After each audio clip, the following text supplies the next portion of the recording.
এই মহাভাগৱতৰ বিষয়ে ক'বলৈ গ'লে 7 দিন 7 ৰাতিও শেষ নহয়।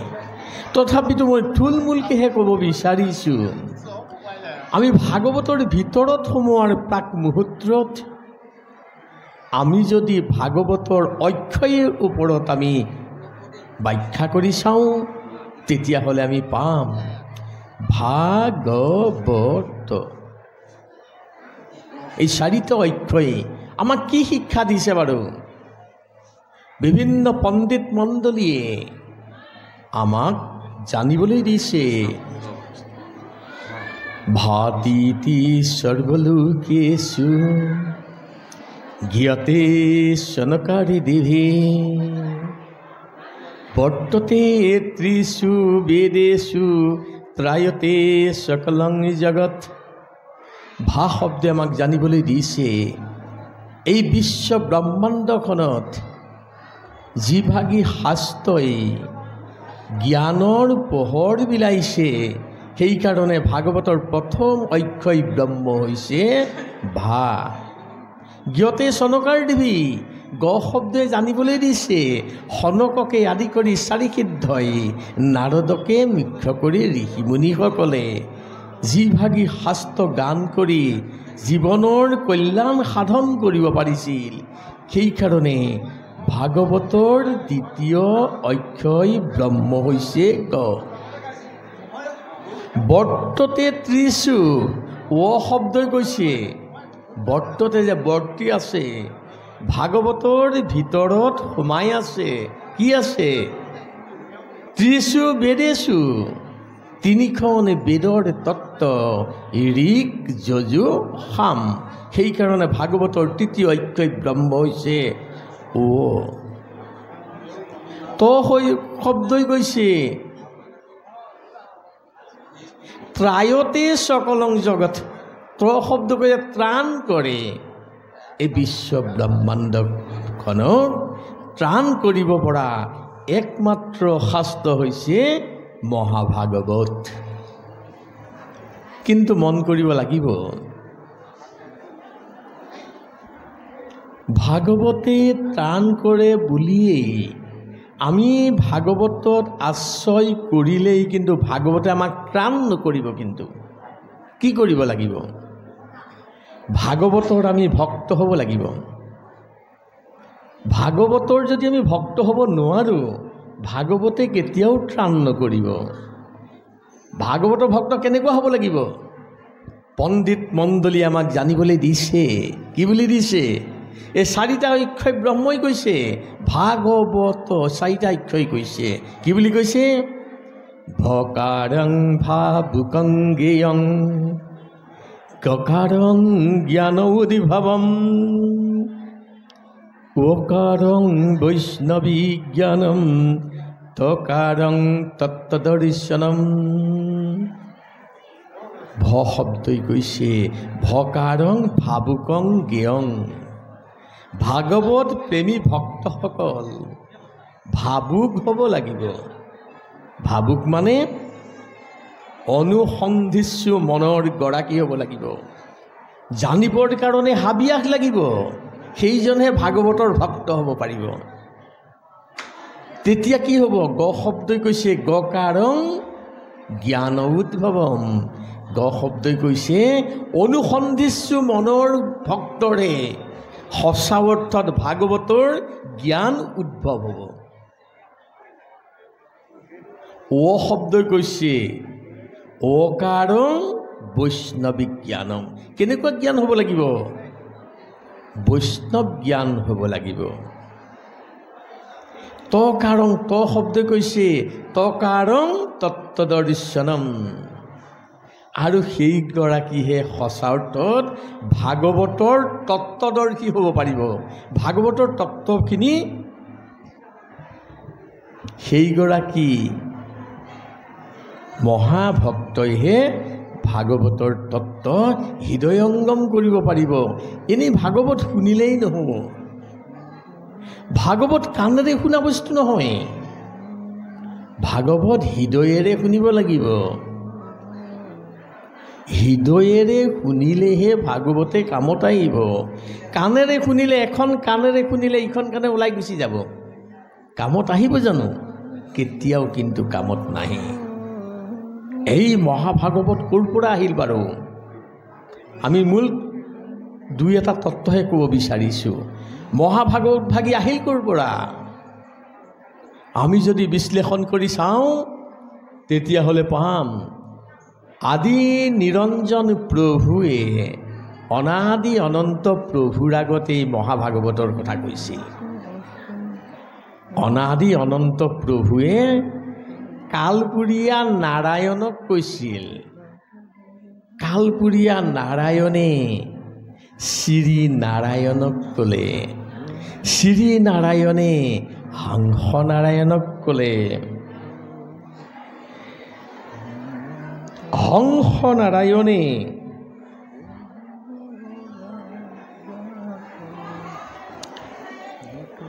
হংস নাৰায়ণে সূৰ্যমণ্ডলী নাৰায়ণক ক'লে, সূৰ্যমণ্ডলী নাৰায়ণে শ্ৰীনাৰায়ণক ক'লে, শ্ৰীনাৰায়ণে ব্ৰহ্মা বিষ্ণু শিৱক ক'লে।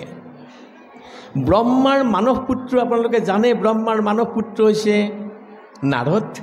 ব্ৰহ্মাই নাৰদক ক'লে। নাৰদৰ প্ৰপন্ন শিষ্য আছিল ব্যাস। উপৰোক্ত ব্যাখ্যাকাৰগৰাকীয়ে আপোনালোকক কৈছেই যে ব্যাসক নাৰদে পৰামৰ্শ দিয়াৰ কাৰণে ভাগৱত কৈছিল। সঁচা অৰ্থত গুৰু শিষ্য পৰম্পৰা ইয়াকেই কয়। নাৰদৰ প্ৰপন্ন শিষ্য আছিল ব্যাস। সেইকাৰণে গুৰুৱে ব্যাসক এই ভাগৱতৰ তত্ত্ব দিছিল। আৰু যেতিয়া ব্যাসে পালে তেতিয়া ব্যাসে ভাবিলে যি তত্ত্ব ভাগৱতৰ কথা মই পালোঁ, এই তত্ত্ব কথা অল্পমতি মনুষ্যই কেতিয়াও উপলব্ধি কৰিব নোৱাৰে। কিয় নোৱাৰে? আদি নিৰঞ্জন প্ৰভুৱে অনাদি অনন্ত প্ৰভুক যেতিয়া কৈছিল তেতিয়া 4টা শ্লোকত কৈছিল মহাভাগৱত। কি বুলি কৈছিল? অহমিবাস্মি ব্ৰজ্ঞে নান্য যদি সদসৎ পৰম প্ৰসাদুহং যদে তস্য যুৱ শিষ্য স্যস্ম্যহম ঋতীৰ্থং যদ পতিয়েত ন পতিয়েত চান্মনি তদ্বিদ্যাদাত্মনুমায়ং যথা ভাসু যথা তম যথা মহান্তি ভূতানি ভূতেষু সর্বশেষু প্রবিষ্টান্যং প্রবিষ্টানি তথা তেষু ন তেষ্যহম এতাবদ্দেবং জিজ্ঞাসং তত্ত্বজিজ্ঞাসুনাত্মন অন্যয়ে ব্যতিরেক্তভ্যাং যৎ সৎ সর্বদ সর্বদা। এই 4টা শ্লোকে আদি নিৰঞ্জন প্ৰভুৱে অনাদি অনন্ত প্ৰভুক কৈছিল। যেতিয়া এই 4টা শ্লোক নাৰদৰ পৰা ব্যাসদেৱে পালে, ব্যাসদেৱে ভাবিলে অল্পমতি মনুষ্যই এই 4টা শ্লোকৰ পৰাই ভাগৱতৰ তত্ত্ব হৃদয়ংগম কৰিব নোৱাৰে। নোৱাৰে বুলি ভাবিয়েই, কিয় নোৱাৰে? কলিৰ অল্পমতি মনুষ্য, অল্প বীৰ্য, অল্প শক্তি, অল্প ধৈৰ্য, অল্প চিন্তা, 4টা শ্লোকৰ পৰাই তত্ত্ব কেনেকৈ আয়ত্ত কৰিব? সেইকাৰণে ব্যাস মুনিয়ে 4টা শ্লোকৰ পৰাই 18,000 শ্লোক ৰচনা কৰিলে। 365টা অধ্যায়ৰ দি 12টা স্কন্ধেৰে মহাভাগৱত ভাগি মানৱ সমাজলৈ মৰ্ত্যলৈ এৰি থৈ গুচি গ'ল।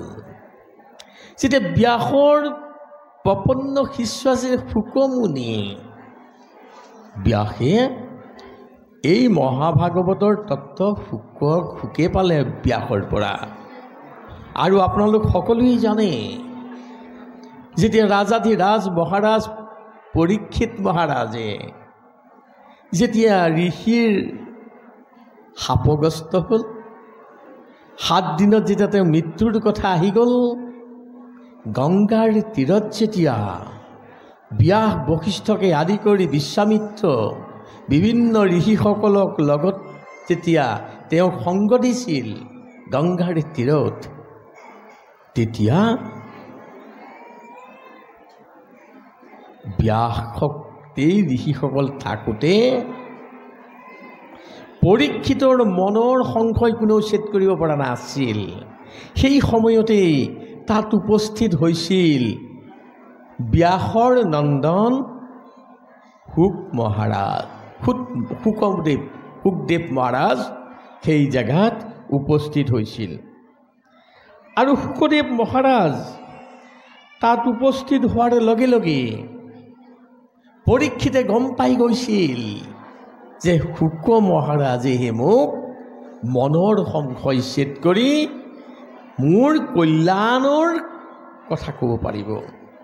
আৰু লগে লগে পৰীক্ষিত মহাৰাজে শুক মুনিক পাদ্য অৰ্ঘ্যৰে আগবঢ়াই আনি আসনত বহুৱাই তেতিয়া শুক মুনিয়ে ৰাজা পৰীক্ষিতে শুক মুনিক 6টা প্ৰশ্ন সুধিছিল। যি প্ৰশ্নকেইটাৰ লৈয়ে আজি মহাভাগৱত ভাগি এই ৰচনা হৈছে।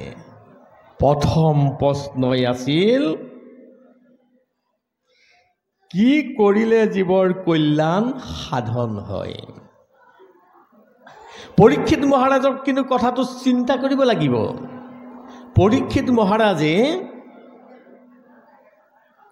কি কৰিলে মোৰ কল্যাণ সাধন হ'ব এইটো সোধা নাই। কিন্তু পৰীক্ষিত মহাৰাজে সকলো মানৱ জীৱনৰ কাৰণে, সকলো জীৱ জগতৰ কাৰণে এটা প্ৰশ্ন কৰিছে, কি কৰিলে জীৱৰ কল্যাণ সাধন হয়? এইটো প্ৰথম প্ৰশ্ন কৰিছে। আৰু লগে লগে শুক মহাৰাজে, শুক মুনিয়ে তাৰ উত্তৰ দিছে, হে মহাৰাজ, সঁচা ধৰ্ম পালন কৰিলেই জীৱৰ কল্যাণ সাধন হয়। ইয়াৰ ব্যাখ্যা আহি যাব আকৌ। সঁচা ধৰ্ম কোনবিলাক? প্ৰথমতে পালন কৰিবলগীয়া ধৰ্ম হৈছে সদাচাৰ ধৰ্ম। কোনবিলাক সদাচাৰ ধৰ্ম? সত্য, শৌচ, দয়া, ক্ষমা, স্নান, দান, শ্ৰদ্ধা আদি, যাৰ দ্বাৰা মানৱত্ব ৰক্ষা হৈছে, এয়া হৈছে আচাৰ ধৰ্ম। আৰু এই আচাৰ ধৰ্ম যেতিয়া পালন কৰা হ'ব তেতিয়াই লাভ কৰা হ'ব আধ্যাত্মিক ধৰ্ম। সদাচাৰী জীৱনে মানৱ শৰীৰটো সদাচাৰী কৰি পেলাব, অৰ্থাৎ পবিত্ৰ কৰি পেলাব। আমাৰ মনৰ পৰা সদাচাৰী জীৱন যেতিয়া আমি পালন কৰিম তেতিয়া কি হ'ব? আমাৰ মনত যিবিলাক আছে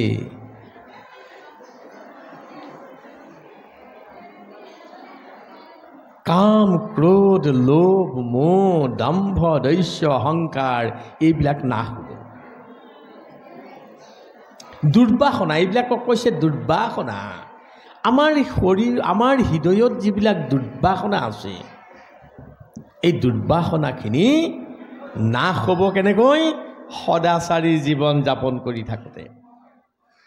সেইকাৰণে আমি সদায় সদাচাৰী জীৱন যাপন কৰিব লাগে। কিয় লাগে? ভগৱন্তক চিন্তা কৰিছোঁ, আজি ভাগৱতৰ তত্ত্ব শুনিছোঁ, হৃদয়ংগম হৈছেনে নাই? সকলোৱে কিন্তু ক'ব নোৱাৰে মোৰ হৃদয়ংগম হৈছে বুলি। কিয়? কেতিয়াও ক'ব নোৱাৰে। কিয় ক'ব নোৱাৰে? আমাৰ হৃদয়ত কি সোমাই আছে বাৰু? জেগাই নাই সোমাবলৈ। সেইখিনি জেগা থাকিলেহে সোমাব। যদি জেগাই নাথাকে কেনেকৈ সোমাব? আমাৰ হৃদয়ৰ মাজত কাম, ক্ৰোধ, লোভ, মোহ, দম্ভ, দৈস্য, অহংকাৰে ঠাং খাই আছে। এইবিলাক বস্তু যেতিয়ালৈকে আমি সদাচাৰী জীৱন যাপন কৰি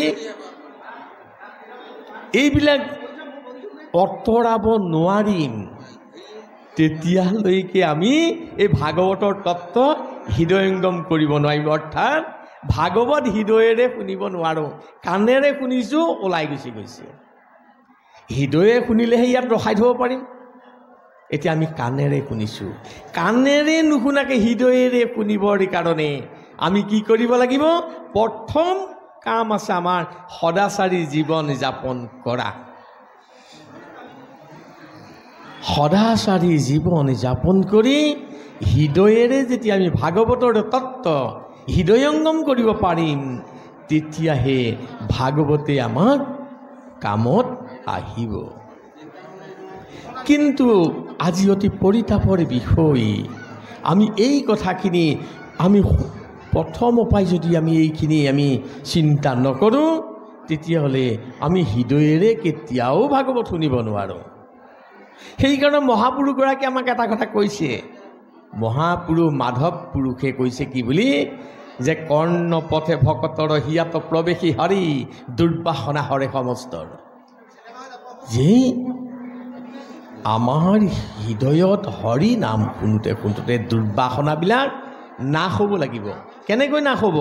আমি ভুল কৰোঁ বুলি পেলাই কৈ থৈ গৈছে, একেদিনাই নাশ হোৱা কথা নহয়। কিন্তু আমি একেদিনাই এইবিলাক দুৰ্বাসনা কাম কৰোঁ, লোভ মোহ দম্ভ দস্যু অহংকাৰক আমি একেদিনাই নাইকিয়া কৰিব নোৱাৰোঁ। কেনেকৈ হ'ব? মাধৱ পুৰুষে কৈছে, জলৰ যতেক মল যেহেন শৰত কালে স্বভাৱতে নিৰ্মল কৰে। আপোনালোকে জানেই যে বাৰিষা ফেনে ফুটুকাৰে যেতিয়া নৈত পানী আহি থাকে, আৱৰ্জনা লেতেৰা আহে, যেহেন শৰত কালে, যেতিয়া শৰৎকাল আহে স্বভাৱতে নিৰ্মল কৰে। কোনেও নৈত ফিটকিৰি ব্লিচিং পাউডাৰ চূণ দি পেলাই চাফা নকৰে, কিন্তু স্বভাৱজাত হিচাপে চাফা হয়। ঠিক আমিও মানৱ জীৱনেও সদাচাৰী জীৱন যাপন কৰোঁতে কৰোঁতে আমাৰ শৰীৰৰ পৰা দুৰ্বাসনাখিনি নিজে নিজে আঁতৰিব লাগিব। আৰু যেতিয়া আঁতৰি যাব, তেতিয়াহে আমাৰ হৃদয়ত ভাগৱতৰ তত্ত্ব সিঞ্চন হ'ব। আমি ভাগৱতৰ তত্ত্ব হৃদয়ত ধাৰণ কৰিব পাৰিম। এয়াই হৈছে পৰীক্ষিত মহাৰাজে প্ৰথম প্ৰশ্ন জীৱ জগতৰ কাৰণে, মানৱ জীৱনৰ কাৰণে কৈ থৈ গৈছে, জীৱৰ কল্যাণ সাধন কেনেকৈ হ'ব পাৰে। আৰু শুকমুনিয়ে কৈছে যে সঁচা ধৰ্ম পালন কৰিলেই জীৱৰ কল্যাণ সাধন হ'ব। আমি আচলতে সঁচা ধৰ্ম পালন কৰিব পাৰিব লাগিব। এনেই আমি ধৰ্ম কৰিছোঁ বুলি ক'লেই আচলতে ধৰ্ম কৰা কিন্তু নুবুজায়। দ্বিতীয় প্ৰশ্ন কৰিছে পৰীক্ষিত মহাৰাজে। কি প্ৰশ্ন কৰিছে? যে সকলো শাস্ত্ৰৰ সাৰ তত্ত্ব কি? ডাঙৰ প্ৰশ্ন। যিমান শাস্ত্ৰ আছে সকলো শাস্ত্ৰৰ সাৰ তত্ত্বটো কি বাৰু? তেতিয়া শুকদেৱে ৰাজা পৰীক্ষিতক কৈছে যে সকলো শাস্ত্ৰৰ সাৰ তত্ত্ব হৈছে ভক্তি। যেতিয়ালৈকে ভক্তি হৃদয়ংগম নহ'ব, তেতিয়ালৈ কোনো শাস্ত্ৰৰ তত্ত্ব তুমি লাভ কৰিব নোৱাৰা। সেইকাৰণে আমি পৰীক্ষিত মহাৰাজৰ যদি আমি দ্বিতীয় প্ৰশ্নটোৰ যদি আমি কথা চিন্তা কৰিব পাৰোঁ, তেতিয়াহে ভাগৱত পাঠ কৰা আমাৰ সাৰ্থকতা হ'ব। অলপ হুলস্থুলটো হৈছে। সকলো শাস্ত্ৰৰ সাৰ তত্ত্ব বিচাৰ কৰোঁতে পোৱা গ'ল কি? সকলো শাস্ত্ৰৰ সাৰ তত্ত্ব হৈছে ভক্তি। আমি যদি বিচাৰ কৰি চাওঁ, তেতিয়াহ'লে পাম যে আমি যেতিয়া জন্মগ্ৰহণ কৰিছিলোঁ, আমাক আয়ে জন্ম দিছিল। আইৰ দুটা স্তনপান কৰি আমি ডাঙৰ দীঘল হৈছিলোঁ, সংসাৰখন দেখিছিলোঁ। কিন্তু আমি যেতিয়া আধ্যাত্মিক জগতলৈ আগবাঢ়ি গ'লোঁ, তেতিয়া ভক্তি মাতৃৰ কোলাত উঠিলোঁ। আৰু ভক্তি মাতৃৰ দুটা স্তন আছে। এটা স্তন হৈছে এটা স্তনৰ পৰা আমি লাভ কৰোঁ জ্ঞানৰূপী অমৃত, আৰু দ্বিতীয়টো পাই লাভ কৰোঁ বৈৰাগ্যৰূপী অমৃত। জ্ঞান আৰু বৈৰাগ্য আমি যেতিয়া লাভ কৰিলোঁ, তেতিয়াহে আমি ভাগৱতৰ তত্ত্ব হৃদয়ংগম কৰিব পৰা যাব। যেতিয়ালৈকে সঁচা জ্ঞান আমাৰ নাহিব, যেতিয়ালৈকে সঁচা বৈৰাগ্য নাহিব, তেতিয়ালৈকে ভগৱন্ত ব্ৰহ্মক লাভ কৰা ইমান সহজসাধ্য নহয়। তৃতীয় প্ৰশ্ন সুধিছিলে ৰাজা পৰীক্ষিতে শুকদেৱক। কি কৈ সুধিছিলে যে ভগৱান কৃষ্ণই দৈৱকীৰ গৰ্ভত কিয় জন্ম লৈছিল? তৃতীয় প্ৰশ্ন। তাৰ উত্তৰত শুকদেৱে ৰাজা পৰীক্ষিতক ক'লে, হে পৰীক্ষিত, ভগৱান কৃষ্ণই দৈৱকীৰ গৰ্ভত জন্ম লোৱা মূল কাৰণেই হৈছে জীৱৰ কল্যাণৰ কাৰণেই জন্মগ্ৰহণ কৰিছিল। অৰ্থাৎ পৃথিৱীৰ ভূভাৰ হৰণ কৰি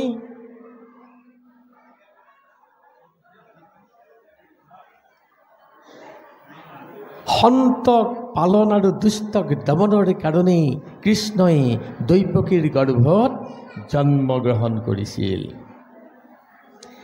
আৰু কি চতুৰ্থ প্ৰশ্ন হ'ল যে ভগৱান কৃষ্ণই দৈৱকী গৰ্ভত জন্মগ্ৰহণ কৰি কি কি লীলা কৰিলে? প্ৰথম লীলাই হৈছে কৃষ্ণই দৈৱকী গৰ্ভত জন্মগ্ৰহণ কৰি 4 প্ৰকাৰৰ লীলা কৰিলে। প্ৰথমতে হ'ল বৃন্দাবনী লীলা, তাৰপিছতে হৈছে মথুৰা লীলা, তাৰপিছতে হৈছে দ্বাৰকা লীলা, আৰু চতুৰ্থতে হৈছে কুৰুক্ষেত্ৰ লীলা।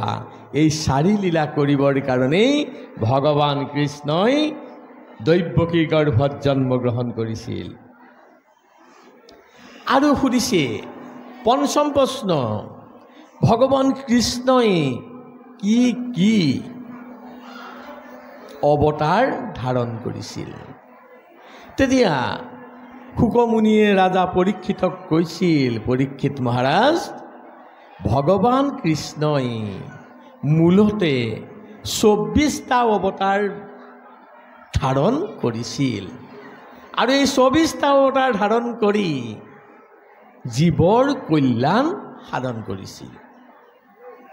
ষষ্ঠ প্ৰশ্নটো হৈছে যে ভগৱান কৃষ্ণই যেতিয়া ধৰাধামৰ পৰা গুচি গৈছিল, ধৰ্মই ক'ত আশ্ৰয় কৰিছিল? কৃষ্ণ নাথাকিলেতো ধৰ্ম কেনেকৈ থাকিব, আৰু ধৰ্ম ক'ত আশ্ৰয় কৰিছিল?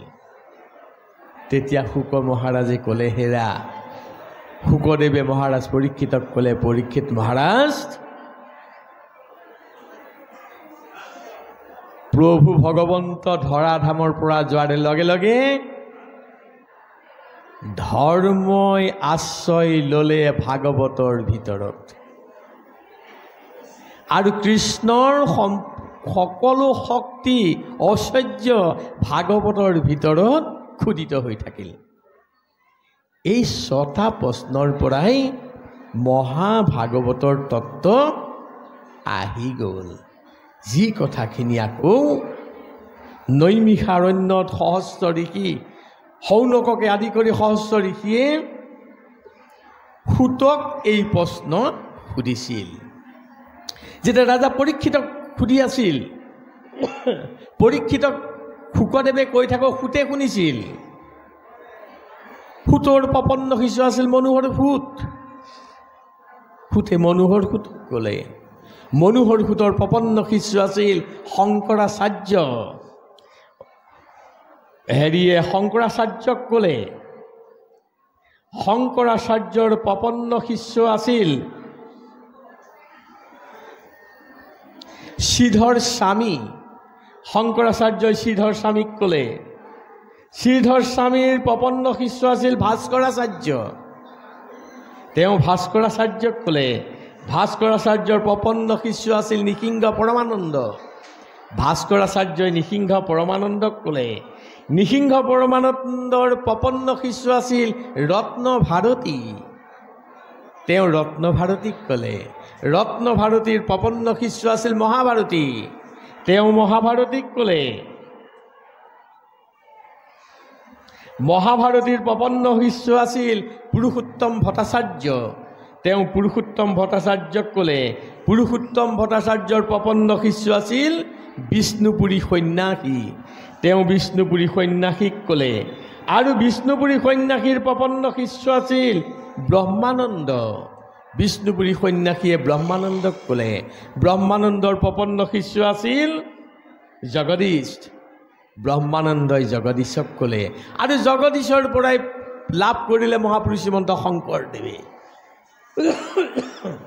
এনেকৈ ভাগৱত আজি আমাৰ সমাজত লাভ কৰিছোঁ।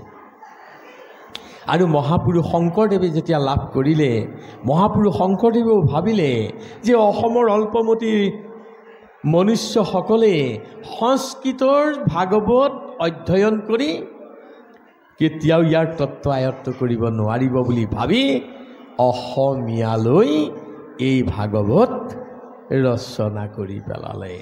ভাগৱত আমি পোৱাৰ ক্ৰমটো এনেকৈয়ে আহিছে। কিন্তু আমি ধৰ্মৰ ওপৰত যদি কোৱা হয়, আমাৰ উপৰোক্ত ব্যাখ্যাকাৰে এটা কথা কৈ থৈ গৈছে যে বামুণীয়া ধৰ্ম, শংকৰ সংঘ ধৰ্ম এনেকৈ কৈছে। আচলতে যদি আমি ধৰ্মৰ বিষয়ে যদি চোৱা যায়, আমাৰ তেনেকুৱা কোনো ধৰ্ম নাই। আমাৰ ধৰ্মটোৰ নাম হৈছে সনাতন ধৰ্ম। সনাতন ধৰ্মৰ অৰ্থ হৈছে চিৰন্তন, যি অনাদি অনন্ত কালৰ পৰাই চলি আহিছে, যাৰ আদি নাই অন্ত নাই, লয় নাই ক্ষয় নাই। সেইকাৰণে আমাৰ ধৰ্মটোৰ নাম হৈছে সনাতন ধৰ্ম। আৰু সনাতন ধৰ্মত বেদক প্ৰাধান্য দিয়াৰ কাৰণে সনাতন ধৰ্মক বৈদিক ধৰ্ম বুলিও অভিহিত কৰে। আৰু বেদত কথাখিনি যেতিয়া ভাগৱতত খোদিত হৈ আছে, বহুতে ভাগৱতী ধৰ্ম বুলিও কয়। কিন্তু ক'তো মই আজিলৈকে পোৱা নাই এয়া বামুণীয়া ধৰ্ম, এয়া শংকৰী ধৰ্ম, এনেকৈ ক'তো কিন্তু মই আজিলৈকে পোৱা নাই। আমি যি ধৰ্ম পালন কৰিছোঁ এয়া হৈছে বৈদিক ধৰ্ম। বেদক প্ৰাধান্য দিয়াৰ কাৰণে বৈদিক ধৰ্ম। আমাৰ এইটো উপাসনাৰ পদ্ধতিটো হৈছে বেলেগ হ'ব পাৰে। কোনোবাই হয়তো বেলেগভাৱে উপাসনা কৰিছে, কোনোবাই বেলেগভাৱে উপাসনা কৰিছে। আজি আপোনালোকে উপাসনা কৰিছে, নাম গাইছে, গোপাল গোবিন্দ যদুনন্দন কৃষ্ণৰ চৰণে ললু শৰণ। আমি উপাসনা কৰিছোঁ কি বুলি? বিষ্ণু বিষ্ণু মাধৱ মাধৱ, জয় যোগেশ্বৰ হৰি, সর্বমঙ্গলে মঙ্গলে শিরে সর্বসাধিকে, শরণে কমকে গৌরী নারায়ণং নমস্তুতে, নিত্যং শ্রী বিজয় নিত্যং, নিত্যং কল্যাণ মঙ্গলং, জৈসাং হৃদিস্থির মঙ্গলাই হরি, মাধব মাধব বাসী, মাধব মাধব হৃদি, স্মরন্তি সাধব সর্বকার্যেষু মাধব। অর্থাৎ আমি আপোনালোকে যেনিবা অসমীয়াত উপাসনা কৰিলে, নাম গালে, আমি যেনিবা সংস্কৃতত নাম গালোঁ, বিষ্ণু বিষ্ণু মাধৱ মাধৱ, মই বিষ্ণুক কথা কৈছোঁ, মাধৱৰ কথা কৈছোঁ, হৰি নাম লৈছোঁ মই, এয়া যেনিবা সংস্কৃতত লৈছোঁ। অৰ্থাৎ আমাৰ উপাসনা পদ্ধতিটো কিছু অলপ বেলেগ হ'ব পাৰে। কোনোবাই সংস্কৃতত লৈছে, কোনোবাই অসমীয়াত লৈছে, কোনোবাই হিন্দীত লৈছে। কৃষ্ণ কৃষ্ণ হৰে কৃষ্ণ হৰে কৃষ্ণ, হয়তো কোনোবাই তেনেকৈ লৈছে, হৰে কৃষ্ণ হৰে ৰাম লৈছে। কিন্তু উপাসনা পদ্ধতিটোৱে বেলেগ, নাম কিন্তু একেখিনিয়ে, ভগৱন্তৰ নামকেহে সকলোৱে গাইছে। পৰম্পৰা, গুৰু পৰম্পৰা মাধ্যমেৰেদি নাৰদৰ পৰাই ব্যাসে লাভ কৰিছিল। ঠিক তেনেকৈ আজি এই ভাগৱতৰ তত্ত্ব যদি চোৱা যায়, আমি এটা এটা কথা যদি আমি আধ্যাত্মিক তত্ত্বত যদি আমি অনুধাৱন কৰিব বিচাৰোঁ, আমাৰ যিটো 18,000 শ্লোক ৰচনা কৰিলে, 365টা অধ্যায় দিলে, 12টা স্কন্ধ দিলে।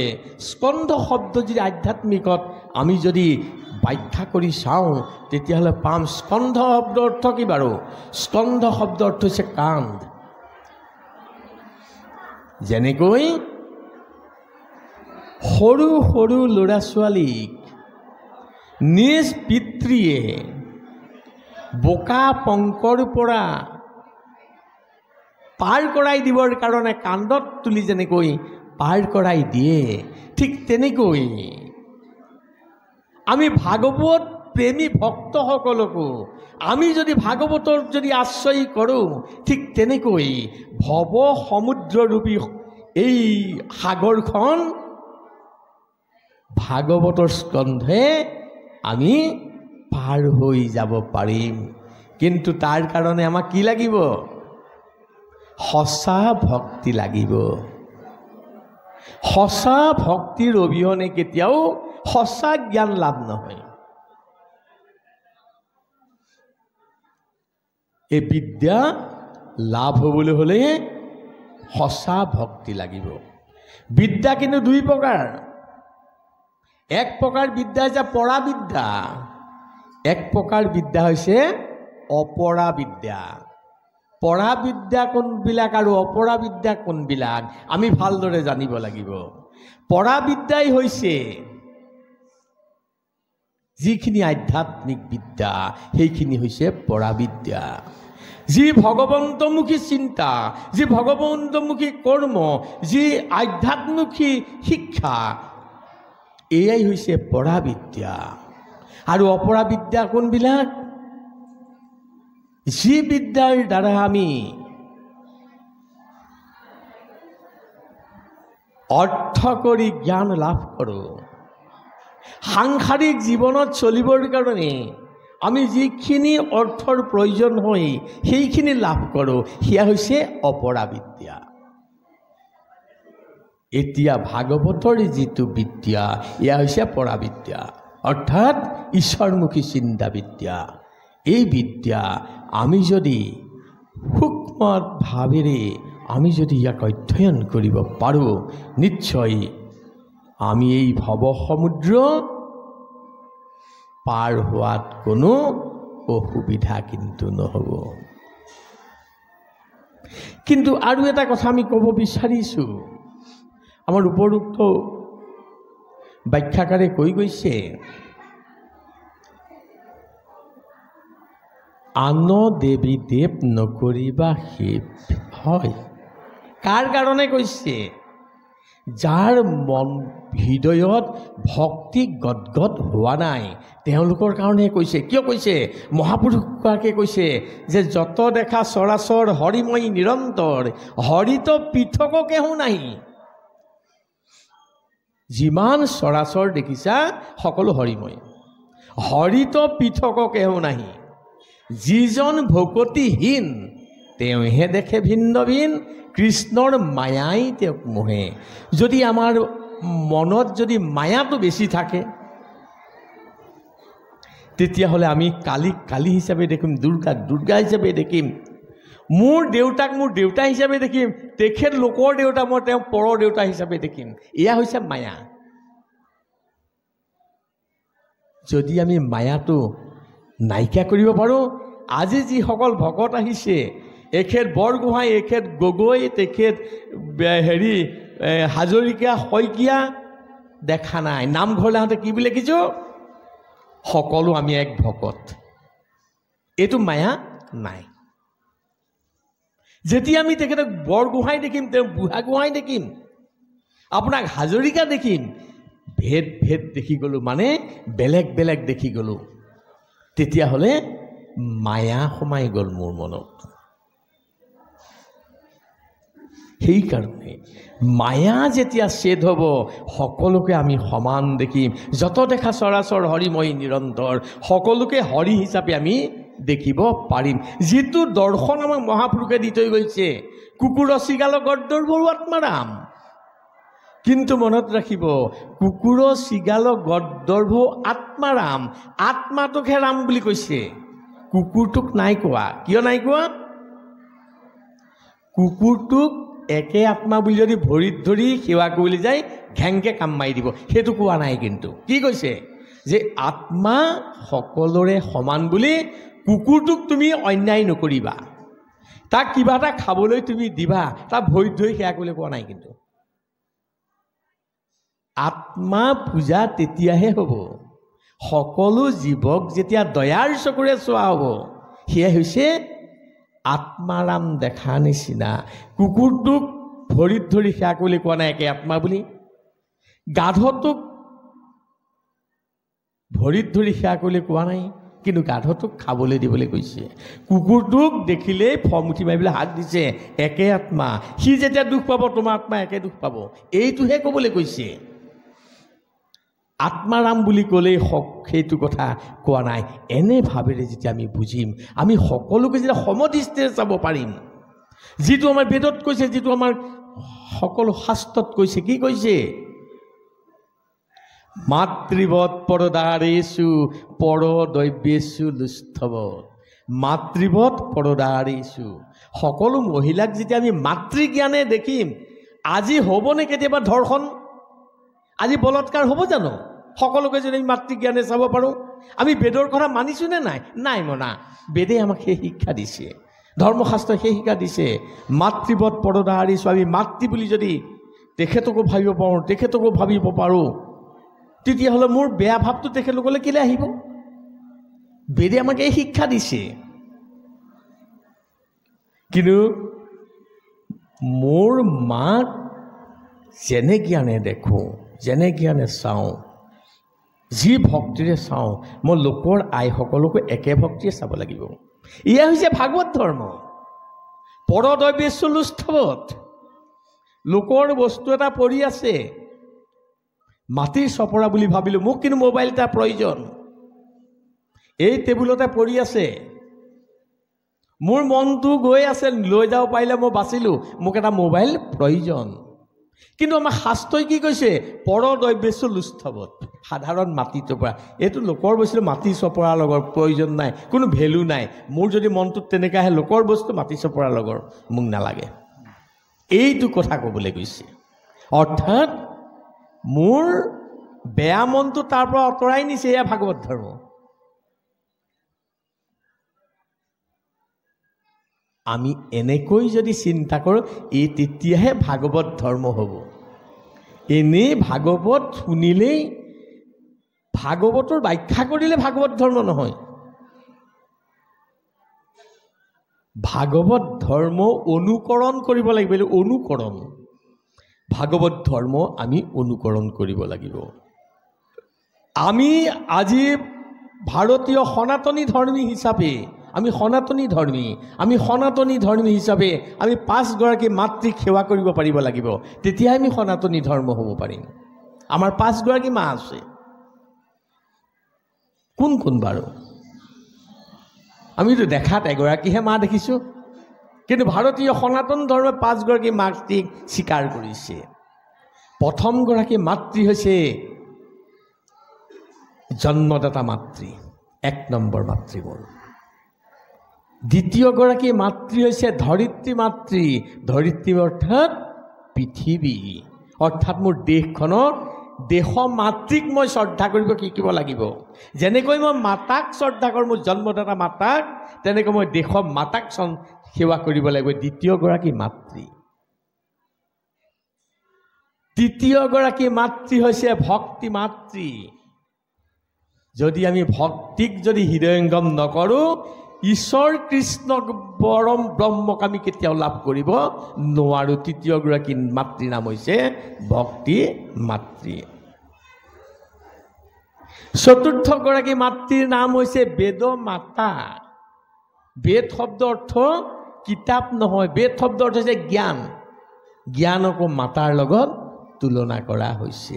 চতুৰ্থগৰাকী মাতাৰ নাম হৈছে বেদ মাতা। আৰু পঞ্চমগৰাকী মাতাৰ নাম হৈছে গো মাতা। যেনেকৈ আমাৰ মায়ে এবছৰ বা 12 মাহে আমাৰ গাখীৰ স্তনপান কৰালে, কিন্তু যি মাতৃয়ে আমাক আজীৱন স্তনপান কৰাই আছে, সেই মাতাকো আমি মাতৃবধ জ্ঞান কৰিব লাগিব। তেতিয়াহে আমাৰ ভাৰতীয় দৰ্শনে আমি লাভ কৰিব পাৰিম, নহ'লে আমি ভাৰতীয় দৰ্শন কেতিয়াও লাভ কৰিব নোৱাৰোঁ। এয়া হৈছে ভাগৱত ধৰ্ম। আমি ভাগৱত ধৰ্ম পালন কৰিবলৈ হ'লে আমি আমাৰ কৰণীয় কৰ্মখিনি কৰিব লাগিব। এনেই ঈশ্বৰ কৃষ্ণৰ কথা কৈ থাকিলেই কিন্তু নহ'ব। ঈশ্বৰ কৃষ্ণক আমি জানিব লাগিব। কৃষ্ণ মানে কি বাৰু?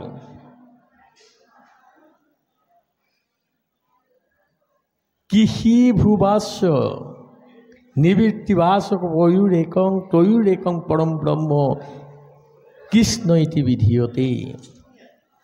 কৃ শব্দ অৰ্থ হৈছে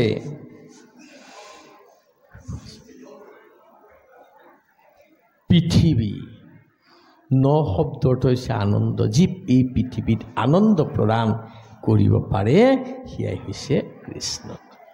যি আনন্দ দিব পাৰে তেৱেই কৃষ্ণ। আমি ক'ত আনন্দ পাইছোঁ? য'তেই আনন্দ পাইছে তাতে কৃষ্ণ কিন্তু আছে। সেইকাৰণে আমাৰ প্ৰেম লাগিতা, আমি সেইটো জানিব লাগিব। মই মানে থপিয়াই থপিয়াই ক'বলগীয়া হোৱাৰ কাৰণেও আগ পিছ হৈ গুচি গৈছে কথাখিনি। ভাগৱতৰ ধাৰা দুটা। এটা ধাৰাৰ নাম হৈছে শ্ৰৱণ ধাৰা, এটা ভাগৱতৰ ধাৰাৰ নাম হৈছে জ্ঞান ধাৰা। আজি আপোনালোকে যি ভাগৱত পাঠ কৰিছে হৈছে শ্ৰৱণ ধাৰা, তেতিয়াহ'লে জ্ঞান ধাৰা কোনটো? সুতে যি নৈমিষাৰণ্যত কৈছিলে সৌনককে আদি কৰি সহস্ৰ ঋষিৰ আগত, সেয়া হৈছে শ্ৰৱণ ধাৰা। শুকমুনিয়ে ৰাজা পৰীক্ষিতক যি জ্ঞান দিছিলে, যি ভাগৱত কৈছিলে, এয়া হৈছে জ্ঞান ধাৰা। অৰ্থাৎ জ্ঞান ধাৰাই মুক্তিৰ সোপান দিয়ে আৰু শ্ৰৱণ ধাৰাই সৎসংগ লাভ কৰায়। আজি আপোনালোকৰ ইমান মানুহ গোট খাইছে, নিশ্চয় ইয়াত নিশ্চয় কোনোবা সন্ত আহিছে। আমি সন্তক চকুত দৰ্শন পাইছোঁ, এয়াই আমাৰ পুণ্য হৈছে। সেইকাৰণে ভাগৱতৰ ধাৰা দুটা। যি ভাগৱত নিজেই মহাভাগৱত হৈ লোকক সেই ভাগৱত তত্ত্বখিনি কৈ থাকে, শুকমুনি নিজেই মহাভাগৱত আছিল, তেওঁ ভাগৱতৰ তত্ত্বখিনি ৰাজা পৰীক্ষিতক কৈ ৰাজা পৰীক্ষিতৰ মনৰ সংশয় ছেদ কৰি মুক্তিৰ ৰাস্তা দিব পাৰিছিল। সেয়া হৈছে জ্ঞান ধাৰা। অৰ্থাৎ সঁচা জ্ঞান হৃদয়ত দি দিব পাৰিলে ৰাজা পৰীক্ষিতক 7 দিনৰ ভিতৰত। আমি কিন্তু বহুত দিন পাইছোঁ। পৰীক্ষিতে জানিছিলে 7 দিনৰ আগত। আৰু শুকমুনিয়ে সেইকাৰণে পৰীক্ষিতক কৈছে, পৰীক্ষিত, মহাৰাজ পৰীক্ষিত, তুমি চিন্তা নকৰিবা, তুমি 7 দিন পাইছা, কিন্তু মনত ৰাখিবা তোমাৰ পিতামহ খাতাংগ মহাৰাজে 1 দণ্ডকাল পাইছিল। 1 দণ্ডকালত খাতাংগ মহাৰাজে মুক্তি লাভ কৰিব পাৰিছিল। তুমি কিন্তু 7 দিন লাভ পাইছা, তুমি নিশ্চয় মুক্তি লাভ কৰিব পাৰিবা। কিন্তু আমি ইমানখিনি জানিছোঁ, ইমান জানিছোঁ, কিন্তু আমাৰ চেতনাটো জাগৃত হোৱা নাই। হৈছে জানো আমাৰ চেতনা জাগৃত? আমাৰ চেতনা জাগৃত হোৱা নাই। আমাৰ চেতনাটো কাৰ লগৰ বাৰু? আপোনালোকে বেয়া নাপাব দেই, মই কৈ দিছোঁ, আমাৰ চেতনাটো ছাগলী চেতনা। আপোনাৰ চাবচোন, কচাই 4-5টা ছাগলী আনি পেলাই এটা কাটে, এইকেইটাক কঁঠাল পাত দিয়ে আৰু কঁঠাল পাতটো আনন্দ মনেৰে জঁপিয়াই জঁপিয়াই কঁঠাল পাত খাই থাকে। ই অনুভৱ কৰা নাই, তাৰ চেতনা জাগৃত হোৱা নাই, মোৰ লগৰটোক এই কাটিছে, ইয়াৰ পিছতে কিন্তু আমাৰ কোনোবা এটাৰ পাল পৰিব। এয়া হৈছে ছাগলীৰ চেতনা। আৰু আমিও ঠিক দেখিছোঁ, ইমান ভাগৱত পাঠ কৰিছোঁ, ইমান ভাগৱত শ্ৰৱণ কৰিছোঁ, আৰু আমাৰ চকুৰ আগতে দেখিছোঁ কিমান মানুহ পৰি আছে, কিমান মানুহ সদায় মৰি আছে। আমি দেখিছোঁ। সেই সময়তহে আমাৰ মনলৈ আহে, একো নাই দেই সংসাৰখনত, একো নাই। সেয়া দেখিছেনে, আমুক কালি কথা পাতিছিলোঁ, আজি মৰি থাকিলে, একো নাই সংসাৰখনত। যেতিয়া শ্মশানলৈ নিলে, যেতিয়া তিলনি হ'ল, দহা হ'ল, কাজ হ'ল, পিছদিনা মাছে ভাতে যেতিয়া খাই দিলোঁ, তাৰপিছত পাহৰি গ'লোঁ আমাৰ লগৰটো যে গুচি গ'ল, কাইলৈ যে আমাৰ পাল পৰিছে। এইটো হৈছে ছাগলী চেতনা। কিন্তু এই চেতনাত যদি থাকে, ছাগলী চেতনা হ'লে আমি ভাগৱতে কিন্তু কামত নাহিব। সেইকাৰণে আমাৰ চেতনা জাগৃত কৰিব সময় আহিল। আমি চেতনা জাগৃত কৰিব লাগিব। মই আজি বহুত দিনৰ আগত এটা গীত শুনিছিলোঁ। মই গুৱাহাটীলৈ গৈ আছিলোঁ, ৰাস্তাত কিবা ড্ৰাইভাৰজনে চাহ খাবৰ কাৰণে গাড়ীখন ৰখাওঁতে এটা গীত গাই আছিলে। মই এটা কলি মনত ৰাখিল ৰ'ল, কিন্তু গীতটোৰ মোক সেই কলিকণ ইমান মনলৈ আহি আছে, মই বিচাৰিলোঁ কিন্তু ক'তো নাপালোঁ গীতটো।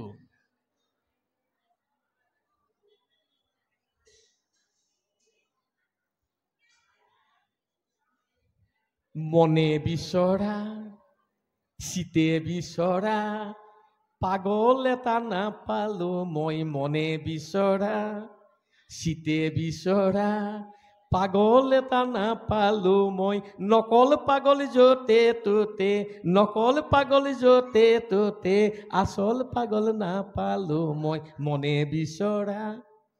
কিমান তত্ত্ব আছে গীতটোত। কি কৈছে বাৰু ইয়াত? কি কৈছে? আমি বহুতেই পাই আছো ভগৱন্তৰ তত্ত্ব দৰ্শন কৰোৱা ব্যক্তি, বহুতেই পাই আছো। এনেকুৱা বহুত ধৰ্মৰ ৰজা, কিন্তু সঁচা অৰ্থত তেওঁ মই মনে আৰু চিতে বিচৰা তেনেকুৱা এজন ধৰ্মগুৰুক কিমান পাইছোঁ বাৰু? তেনেকুৱা যে তত্ত্বদৰ্শী ধৰ্মগুৰু কিমান পাইছোঁ? মনে বিচৰা চিতে বিচৰা, সেইটো আচল পাগল বুলি কৈছে। মনে আৰু চিতে বিচৰা যিজন মানে সিদ্ধ ব্যক্তি, তেওঁ আচল পাগল কৈছে। নকল পাগল য'তে ত'তে, অৰ্থাৎ